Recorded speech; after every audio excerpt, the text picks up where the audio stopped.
ગઈ તારીખ 23/2/2025ના રોજ પ્રનગર પોલીસ સ્ટેશનમાં એક અપહરણનો ગુનો દાખલ થયેલો હતો, જેમાં ફરિયાદીની 15 વર્ષની દીકરી છે, એને આ આરોપી છે એ આરોપી અપહરણ કરી અને લઈ અને જતો રહેલ હતો. આ બાબતની હકીકત ધ્યાન પર આવેલી હતી, જેની તપાસ અમારા પ્રનગર પોલીસ સ્ટેશનના પીએસઆઈ કરી રહ્યા હતા.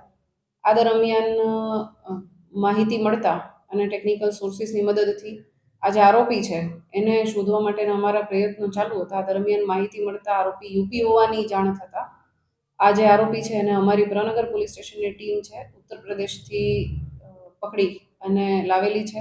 એને અટક કરવામાં આવેલો છે અને એના વિરુદ્ધ કાર્યવાહી કરવામાં આવેલી છે. આ જે આરોપી છે એનું નામ સાયર ઉર્ફે સાહિલ અકબરભાઈ સંઘાર, અને એ આરોપી છે જે ફરિયાદી છે એના ઘરે જ 2 થી 3 વર્ષથી એના ઘરે જ રહેતો હતો અને એની સાથે જ કામ કરતો હતો.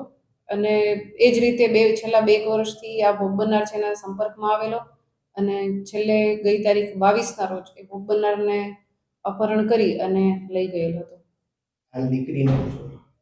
આ જે ગુનો છે એમાં ભોગ બનનાર જે દીકરી છે એને હાલ નારી સંરક્ષણ ગૃહમાં રાખવામાં આવેલી છે. એની મેડિકલ તપાસણી કરવામાં આવેલી છે, આરોપીની મેડિકલ તપાસણી કરવામાં આવેલી છે અને એના ઉપરથી હાલ બળાત્કારની કલમો છે અને પોક્સોની કલમોનો ઉમેરો કરવામાં આવેલો છે. અને આ ગુનાની તપાસ અમારા પ્રનગર પોલીસ સ્ટેશનના પીઆઈ વસાવા કરી રહ્યા છે.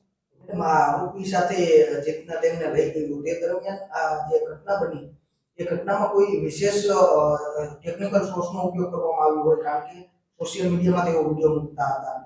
આ જે આરોપી છે એ અને આરોપીના જ ઇન્સ્ટાગ્રામ આઈડી પરથી ભોગ બનનારના પણ સોશિયલ મીડિયામાં વિડીયોઝ આવેલા હતા. ટેકનિકલ સોર્સિસની મદદ લેવામાં આવેલી હતી આરોપીને પકડી પાડવા માટે અને ટ્રેસ કરવા માટે, અને એને અંતે અમારી પ્રનગર પોલીસ સ્ટેશનની ટીમ દ્વારા ઉત્તર પ્રદેશથી પકડવામાં આવેલ છે. સાહિલ સાથે કોઈ અન્ય લોકોની સંડોવણી ખુલી છે?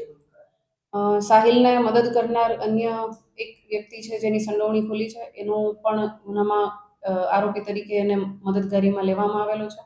અન્ય આ ગુનાની તપાસ ચાલુ છે. અને જે પણ વ્યક્તિઓ હશે જેણે સાહિલને અપહરણ કરવામાં મદદ કરેલી હોય એ તમામની વિરુદ્ધ કાર્યવાહી કરવામાં